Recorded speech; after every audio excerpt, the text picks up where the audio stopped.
4th overall pick was agreed upon by all of our analysts. Florida tight end Kyle Pitts goes to Atlanta. Geoff, does Pitts have the chance to be the highest impact player in this draft? Yeah, for fantasy purposes, he kind of does. And I mean, this one just kind of makes too much sense. I think this is why we all took it. I mean, you look at it, what's happening with the Atlanta Falcons. They barely have enough cap space to sign their rookies now. This Julio Jones trade thing really has legs. Obviously, they're going to have to wait until June 1st just for salary cap reasons. But, I mean, Kyle Pitts, 6'6", runs a 4.4 at a tight end. He's basically a Julio Jones replacement, even though he plays tight end, not wide receiver. From a fantasy perspective, if Jones leaves, Pitts could be a guy who just slots right in. And let's not forget, Tony Gonzalez, back between 2011, 2013, averaged over 120 targets with Matt Ryan, with Roddy White, and with Julio Jones already there. So even if Jones stays, Pitts is probably going to see a bunch of work. This guy is just so unique. I think he's got a ton of potential just from a fantasy perspective if he goes to Atlanta, which I really think is going to happen because, again, it just makes too much sense. Atlanta probably just needs to free up cap space. Garion, do you agree?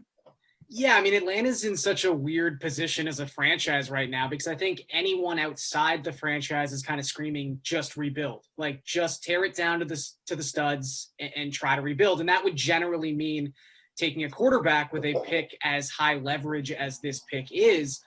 However, the situation they have with Matt Ryan is he's kind of untradeable. I mean, he's got a $40 million dead cap hit if he's cut. Like, no one wants that kind of money on their salary cap right now, especially considering the salary cap situation that was created because of the pandemic. So this is a team that won 4 games last season, but their Pythagorean win record was closer to 7 and 8 wins. And I think to them, they're like, in their own minds, a single piece away from competing for a wild card spot or possibly the division. And like Geoff said, if that involves trading Julio Jones to create more cap space, then Kyle Pitts has the opportunity to really become the first tight end in his rookie season to have a massive fantasy impact, because we know that's kind of the specter that's going to be hanging over this guy as soon as he finds a team. It's that rookie tight ends never live up to the hype in their first season in the NFL. I think Pitts will have a great opportunity to kind of really put that poor streak to end. Almost better to just look at him as a wide receiver if he goes to Atlanta. Like, just take out the tight end narrative. All right, well, you guys both agreed on who the Bengals will take at 5 as well. Lineman to protect Joe Burrow. That seems to be Penei Sewell out of Oregon. Some think Cincy will go receiver here and pair Burrow with his old college teammate at LSU, Jamar Chase. So why do you believe it's going to be the offensive tackle, Garion?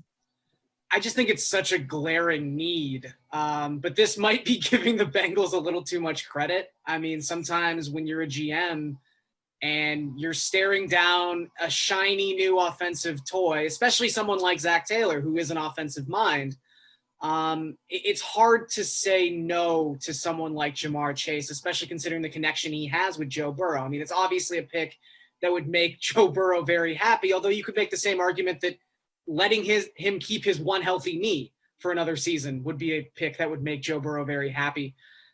I will say the one thing that would maybe make me start leaning towards the wide receiver route for Cincinnati is this is a draft where I think there's a consensus top 3 pass catchers, maybe 4, if you want to include like Waddle and Devonta Smith or whoever you have a preference between those 2 Alabama wideouts. It seems like there's a lot of tackle depth in this draft. And if the Bengals really don't see Sewell as like the consensus number 1 offensive tackle, and I know there were some reports that teams are questioning that a little bit, maybe they do go the wide receiver route and use some of their capital in the second round to go after offensive line help. But if I'm them, I mean, 31st in adjusted line yards last season, 26th in adjusted sack rate. They need help on the offensive line. So this pick would make the most sense. Whether or not they have the sense to do it is another question. Geoff, what do you think? Yeah, I mean, I fully admit this one could go either way. There's been talk that it's like Jamar Chase is the target. Obviously, I think people are just trying to put together a common sense thing here, though, and say, well, it's probably going to be Sewell because again, look, the Bengals did this last year. They took a wide receiver in the second round, and it worked out great. You can get wide receivers later in the draft. These guys often are just a little bit underrated, and you can get really athletic prospects like they did with T. Higgins. So, the Bengals, obviously it worked for them last year. I'm just thinking that with Burrow's knee injury, it's just going to push them towards taking the O-line early and just taking the really high-end prospect there. But Garion is right. I mean, this one could go either way. It's a deep tackle draft as well. There's a lot of O-linemen slated to go in the late half of the first. Maybe they trade up to get one of those guys to go along with Chase. So it's either going to be Chase or Sewell here, assuming Pitts goes at 4. But for right now, I'll say it's Sewell because I just feel like all the factors, Burrow's knee, and the fact they went wide receiver later last year, it's going to push them to just taking Sewell here. All right, well, here's where things got interesting and why we paired you guys up. So at 6 overall, we find Garion's Dolphins with a decision to make. Garion, you have them staying put and taking the previously mentioned Ja'Marr Chase at receiver. Geoff, you got a pretty big trade here. So we're going to start with you. You have the Dolphins making a trade. Can you break it down? Yeah, so I mean, I have the Dolphins trading the 6th pick I had the Bears moving up. Now, it could be a handful of teams that move up here, but I mean, it's been reported the Dolphins are open for business. They've already received offers. Ian Rappaport reported it. And look, they've already been the team that's moved up, that's playing the draft accumulation game. So I think that the Dolphins are going to be a trade target. And look, Ja'Marr Chase, I have him pegged to fall down here and to be available here, but look at the Dolphins roster. Do they really need a wide receiver? Devontae Parker, Will Fuller, they signed in the offseason. Preston Williams is still there. Everyone likes him. Robert Foster, Albert Wilson, Jakeem Grant. Like, this is a pretty decent and deep wide receiver core. I just don't know why they waste the 6th overall pick on another wide receiver. And I fully admit Ja'Marr Chase is probably better than all these guys, but I just feel like this is a spot where the Dolphins are really going to be looking to trade back, get more capital. They have a pretty deep team. They don't have any super pressing needs. I think a team like the Bears are going to come knocking, and I think the Dolphins are open for business. All right, Garion, you think they have enough faith in Tua to pass on a QB here? Yeah, I don't even think quarterback's in the conversation, at least for this season. And I think that's why this is such an intriguing pick, because let's say the scenario plays out where Ja'Marr Chase goes to the Bengals at 5.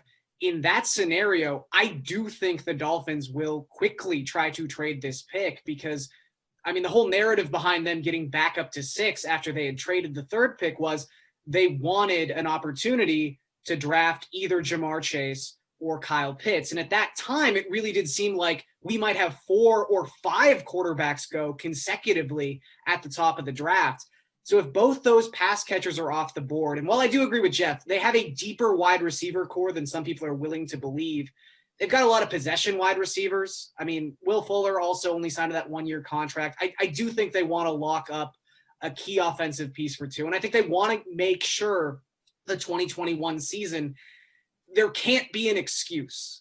Tua's got to be healthy, and apparently he's healthy. Tua has to have weapons. So people at the end of the season, if he has a bad year, can't say, oh, well, he didn't have the weapons. No, he had X, Y, and Z, and we took a guy in the 1st round for him because they have the type of draft capital in 2020 and 2023 to go back and trade for another top of the board pick and get a quarterback if they need to in the future. So I think the importance of 2021 is can't make excuses for Tua anymore. We have to give him everything he possibly needs. So I think if Ja'Marr Chase is on the board, they just do that just so they can have a little bit of stability and also just sort of go into 2022 knowing they gave him the best shot they possibly could in 2021. But again, if there isn't that skill position player sitting there, I do think this becomes a spot where a team will try to trade up and maybe get their own quarterback.